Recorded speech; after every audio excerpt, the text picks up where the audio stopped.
ትናንትናና ከትናንት በስቲያ ሲሳይ ሁንዴሳ የሃጫሉ ሁንዴሳ ወንድም የጻፈውን ነገር ስናነብ ነበር። የሃጫሉ ግድያ ቀን የተናገራት ነገር ሁሌ ትገርመኛለች። ይህ አገዛዝ ኢቭን ለኦሮሞዎችም ደግ አይደለም፣ ምን ያህል አደገኛ እንደሆነ ፕሮግራም ነውና እስኪ እንደው ትውስታችሁ እንድትመለከት እንደው እናስታውሰው። የሃጫሉ ግድያ ምን ልጁስ በደንብ ስለተናገረው አንዴ እናዳምጠው ከሆነች ከጋዜጠኛ ጋር ባደረገው ቃለ ምልልስ።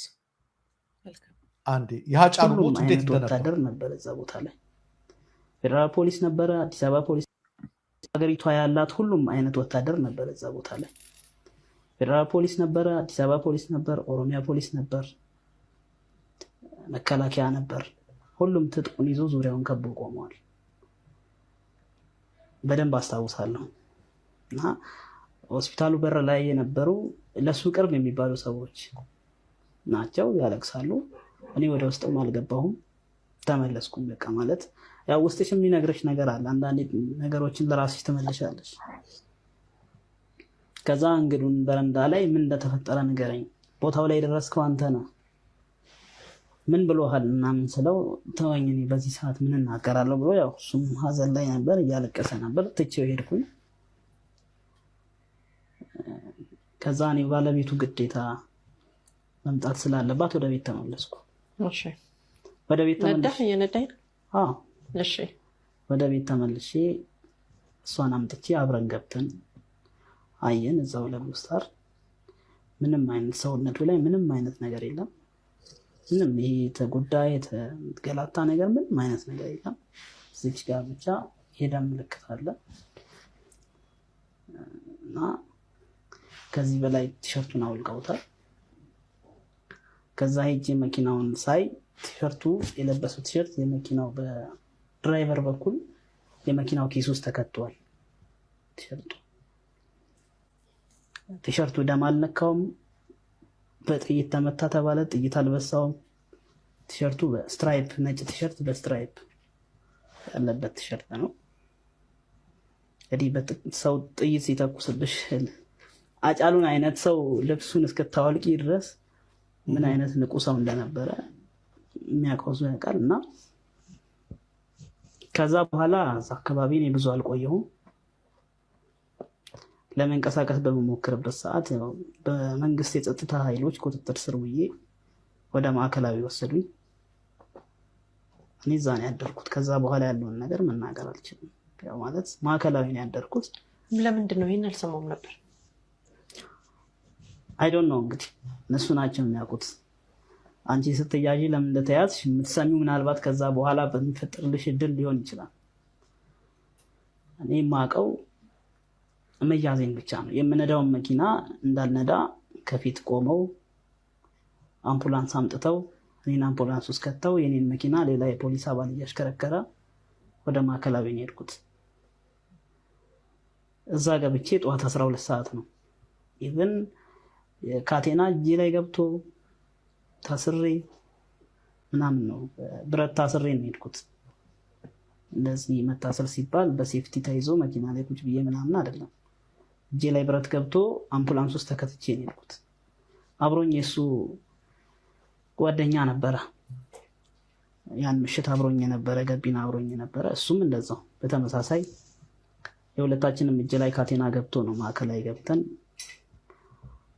ኮሚሽነር ሐሰን ናቸው እዛ ከገባን በኋላ ከእጃችን ላይ ካቴና እንዲወልቅ ያደረጉት። ያ እንግዲህ እንደምታየው ነው መቲ። ሲሳይ በጣም ጠንካራ ልጅ ነው። በጣም ነው አፕሪሼት ያደረኩት። በምንም ያልተደለለ በጣም ጎበዝ ልጅ ነው። ተመልከቺ ድራማውን። ሃጫሉ ሲደርስ እዛ ደረሰ፣ አንተ አትገባም ተመልሰ ሲባል ባለቤቱን ይዤ ስመጣ ነው አለ። ስንሄድ ምንም ነገር እዚህ ጋር ትንሽ ምልክት አለች እንጂ ከዚህ በላይ ልብሱ ወጥቷል አለ። ልብሱ የት ነው የተገኘው? በጋቢናው በእንትን ውስጥ ደግሞ ልብሱ ምን አይነት ነው? ነጭ። በምንድነው ተመታ የተባለው?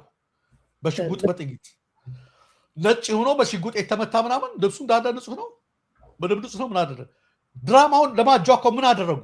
ሆነ ብለው ልክ የመንግስት ጸጥታ ኃይል በአካባቢ ያሉትን በቁጥጥር ስር አውሉ አሉና ልክ ለሃጫሉ እንደተቆረቆሩ አድርገው እነሱን ጨምራይሽ።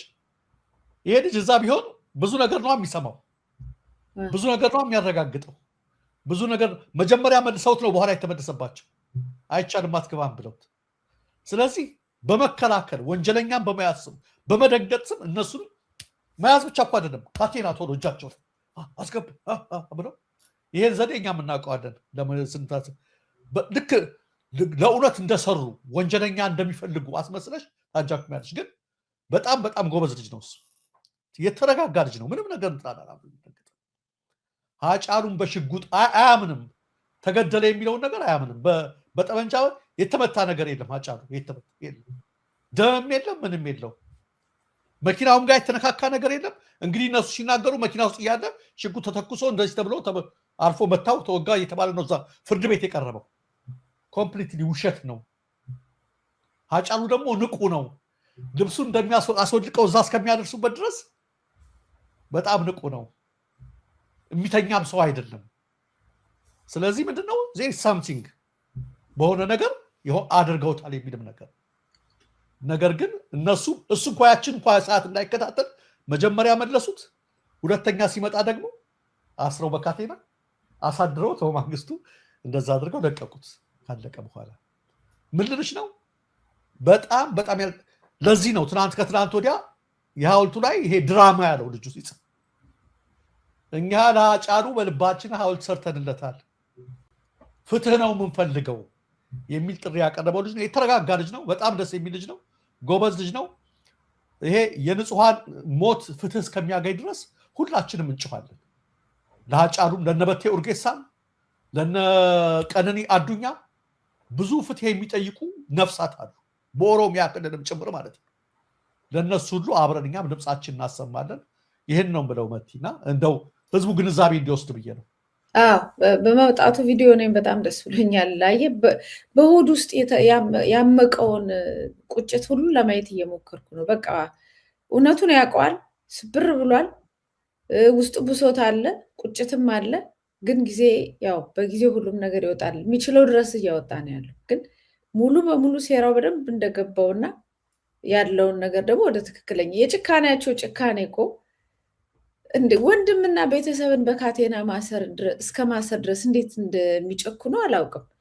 ወንድም ደንግጦ ለራሱ ሀዘን ላይ ባለበት ሰዓት እንደ ወንጀለኛ እነሱ ጻድቅ ሆነው ማለት ነው፣ እነሱ ጤነኞች ሆነው፣ እነሱ ጥሩዎች ሆነው፣ እነሱ ህጋዊ ሆነው ወንድም ተጠርጥሮ ምናምን መሆኑ ነው እንግዲህ በካቴና ምናምን። እና እኔ ምን አይነት ሰዎች እንደሆኑ መቼም ከአይምሮ በላይ ነው። ግን እንኳን ወጣ ቤተሰቡ ወዳጆቹም አድናቂዎቹም ተጎድተዋል። እሱም በወጣትነቱ ተወስዷል። እነሱ ግን ፖለቲካ ሰርተውበታል። በጣም ማያባራ ፖለቲካ ነው። አሁንም ድረስ ከሞተም በኋላ ሳይሞት በፊት ከሞተም በኋላ እንደገና ደግሞ አሁን ፖለቲካ እየሰሩበት ነው። እና እንኳንም ወጥቶ ይሄ ነገር ግልጽ ሆነ። እንደው ለማያውቁ የሚጠረጥሩ የምንለው ላልገባቸው በዚህ ደረጃ ግልጽ ሆኑ። በጣም ጥሩ ነው። ደረጃ ትክክል መቲ